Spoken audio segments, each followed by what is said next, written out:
Om Swastiastu. Good afternoon, my honorable lecturer, Mr. Hery Santosa, S.Pd, M.Pd, Ph.D, and all of my friends in 4A class. In this occasion, allow me to present my final project, especially for the research proposal entitled The Use of Peer Assessment in Improving Student Speaking Skill During the Online Learning Period based on the Zoom meeting platform for 12th grade students at SMA Negeri 4 Singaraja. So this final project is to fulfill the research methodology on English language teaching course.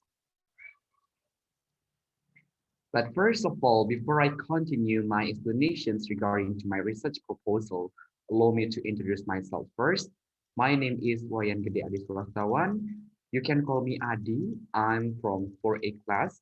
And in this occasion, allow me to say my sincere gratitude and also my thank you to the Mr. Hery Santosa, S.Pd, M.Pd, Ph.D. as a supporting lecturer for the research methodology based on English language teaching course. All right, ladies and gentlemen, before we continue to the next part of this presentation, I would like to begin my presentations with a background why I do or conduct this research.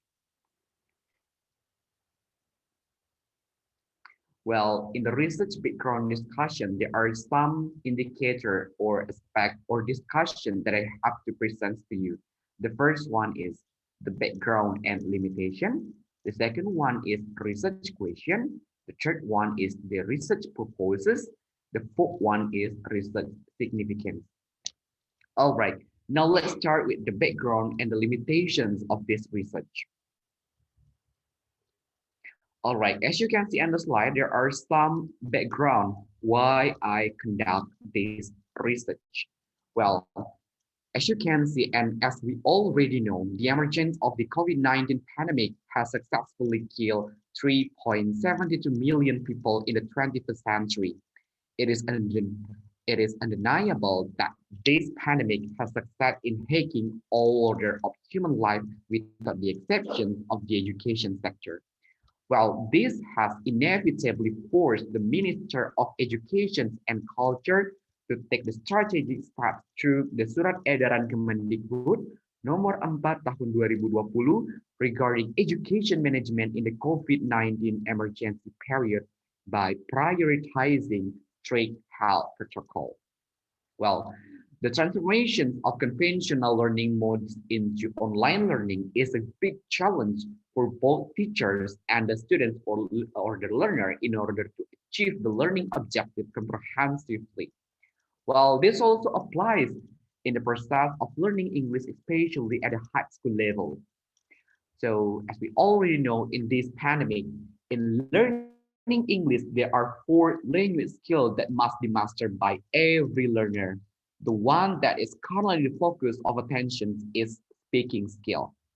Well, literally, according to Candra in 2001, speaking skills are an activity that use language media to express certain meanings and ideas so that they can understood easily by the speech partner. Furthermore, the speaking skills are a mandatory requirement that must be mastered by every student in order to be able to compete in the era of society of 5.0.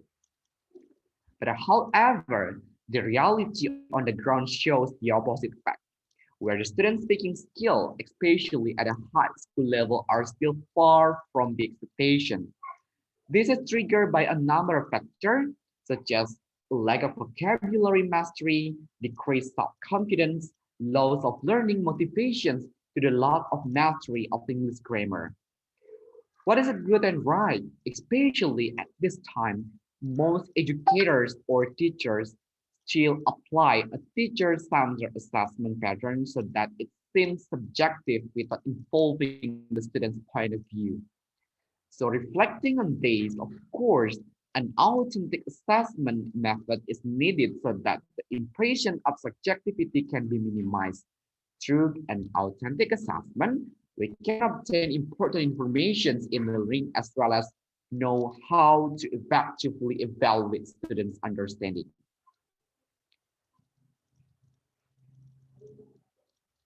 All right. So one of the authentic assessment models that have become the focus of current research is peer assessment.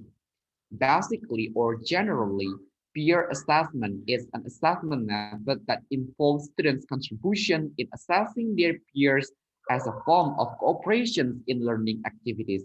It is according to Noonan and Dunjan 2005. So for further explanation, this assessment model aims to increase student contribution, train a sense of responsibility, and provide a clear benchmark for students' level of understanding. But again, during this online learning period, some English language teachers, especially at the high school level, still rarely use this model due to the lack of understanding of the concept and the difficulty of setting a teaching schedule. All right, ladies and gentlemen, now we continue the explanation to the limitation, research question, purpose, and research significance. Well, as you can see on the slide, the limitation of the research is focused on identifying and analyzing the use of peer assessment in order to improve students' speaking skill during the online learning period through the Zoom meeting platform for 12th grade at SMA Negeri 4 Singaraja. So in this research proposal, I formulate two research questions. So the first research question is, how do SMA Negeri 4 Singaraja students, especially in the 12th grade, perceive the peer assessment in speaking class through Zoom meeting platform? The second question is there any relationship between peer assessment towards student speaking skill in SMA Negeri 4 Singaraja through Zoom meeting platform? All right, reflecting from the research question, there are also two research proposals that have to be achieved in this research. The first one is to find out how the 12th grade SMA Negeri 4 Singaraja students perceive peer assessment in a speaking class through the Zoom meeting platform. And the second proposal is to find out the relationship or any relationship between peer assessment towards student speaking skill in SMA Negeri 4 Singaraja through Zoom meeting platform. All right. Reflecting for the research proposals, there are some research significance of this proposal. The first one is theoretical significance. So for the theoretical significance, this proposal or this research are expected to be able to add empirical references. And for the students, it is expected to be able to provide the insight for the students about the use of peer assessment, especially in the speaking skill.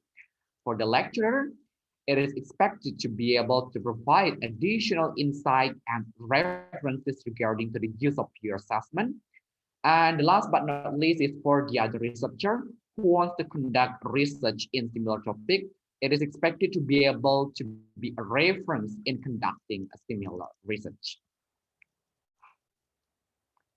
Well, ladies and gentlemen, that's all about the research background, the research question, the limitation, as well as the research proposals and research significances of this proposal. Now we continue the discussion to the literature review. So in this part, there are some aspects that we have to discuss. The first one is speaking aspect.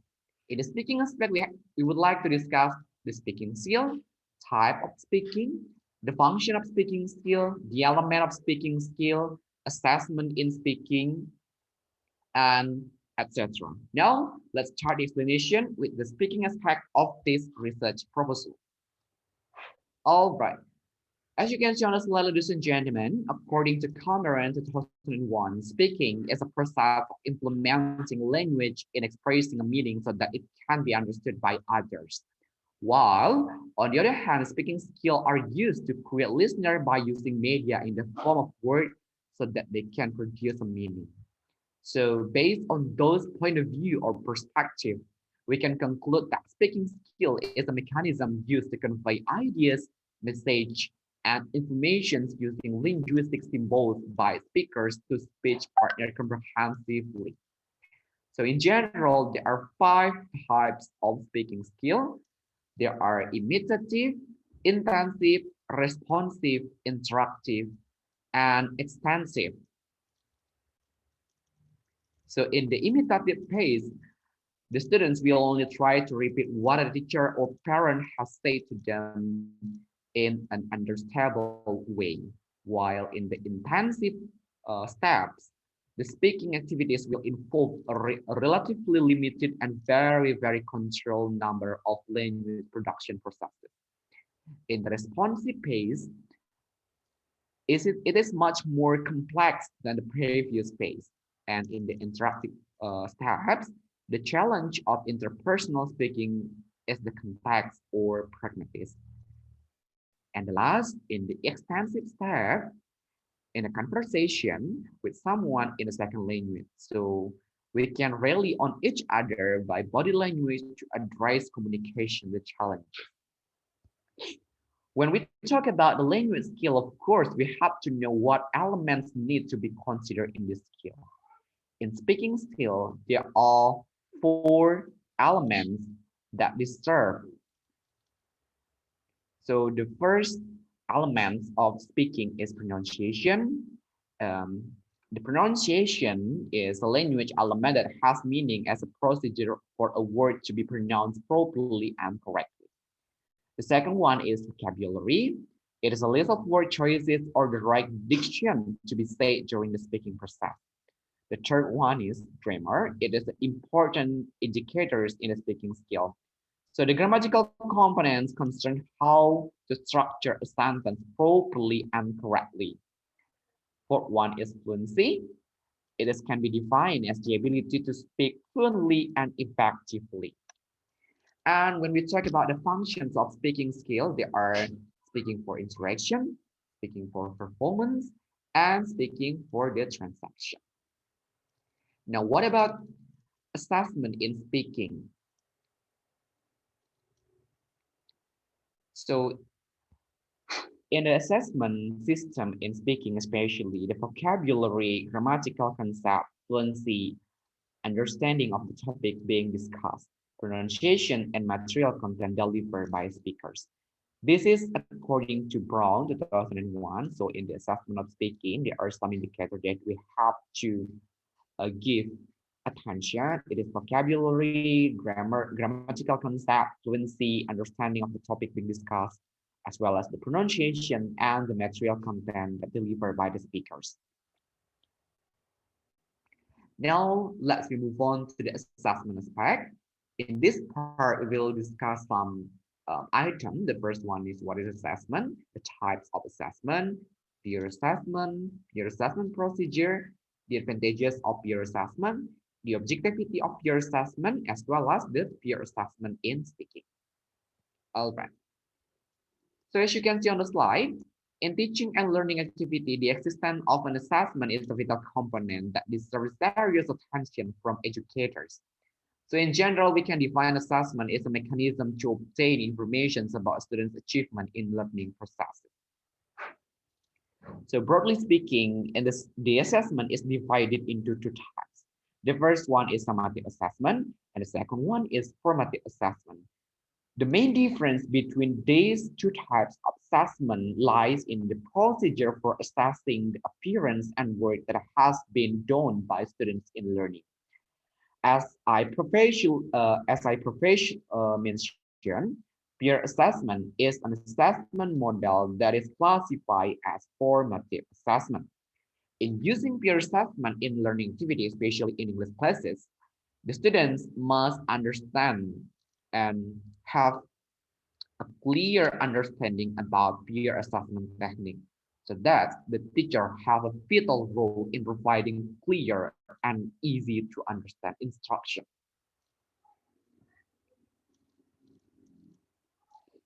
Now, ladies and gentlemen, we would like to discuss the advantages of peer assessment. So there are some advantages that we can get when we want to apply peer assessment in our learning process in the class. So there are some advantages such as train students' ability to work together and collaborate, as well as make the learning atmosphere more lively and meaningful. It is according to both all 2009, page 416. Now, what about the objectivity of peer assessment? So peer assessment were objective in speaking class, especially on oral presentation.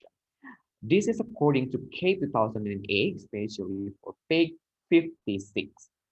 And the question now is how the peer assessment in speaking activity or in speaking classes.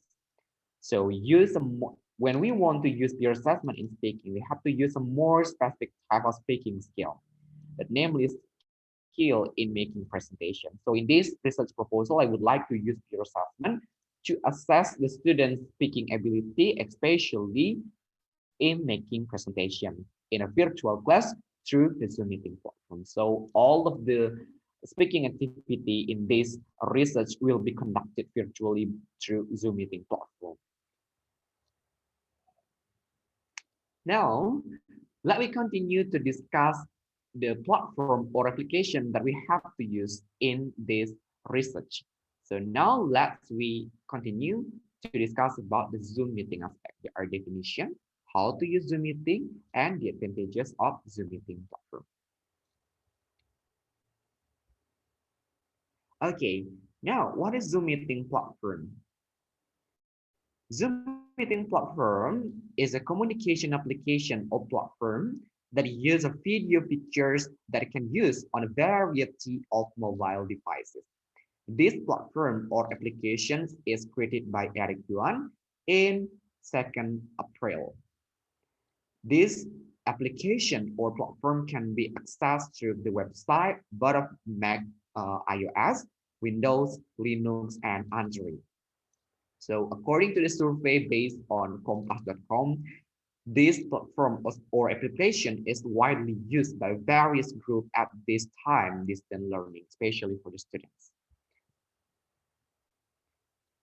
Now the question is how to use Zoom meeting platform. So in this occasion, I would like to divide how to use Zoom meeting platform in personal computer and also in the Android or smartphone. Now let's discuss how to use it on personal computer. Right, I'm so sorry. So Zoom meeting platform, when we want to use the Zoom meeting platform or on the personal computer or laptop, the first step that we have to do is go to the internet site and type the following address for access Zoom meeting platform and then create an account using email or Facebook account. So when we already have Facebook account, we can use our Facebook account to make a Zoom meeting account. After the registration process is complete, we can go to the main page and then click my profile. And then there will be a personal ID meeting data that can be used for invite other participants to video conference. So and then copy the meeting ID that has been created and send it into participant we will invite to the video conference. Or we can also copy paste the link in the browser. Well, in this case, the participant is not required to have an account in order to join the video conference. They just need to copy the meeting ID or link in the browser and join the conference. So after clicking the link, participant automatically join the video conference and can have an online meeting.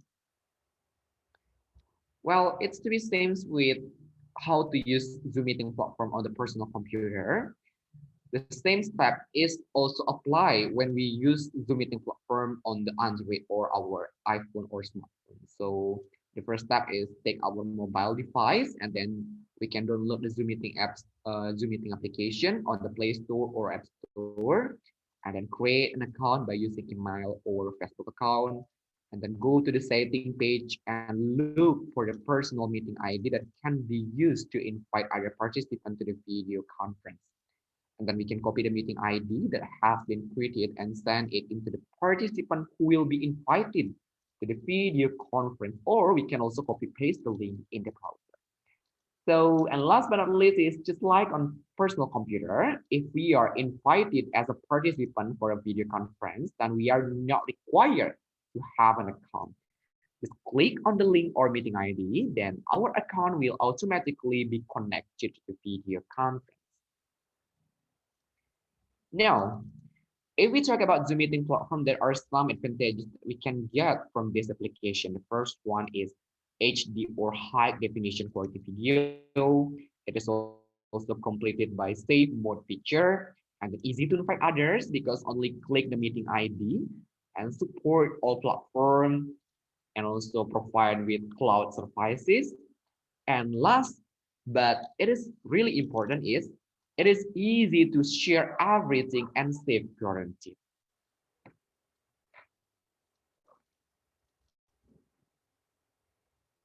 All right, ladies and gentlemen, that's all about the literature review of this research proposal. Now we move on the next discussion to the research methodology that we want to apply for the research. So as you can see, in this case, we would like to discuss the research design, the research subject, the variables, the method of data collection, the instrument of data collection, and the last is the method of data collection. Now, what about the research design? So this research belongs to quantitative research, especially quasi-experimental research. So because this is a quasi-experimental research, there will be one group as the experimental group and the other as the control group. So in this research design, the post test is used to determine the relationship between the use of peer assessment in improving student speaking skill in the Zoom meeting platform at the SMA Negeri 4 Singaraja.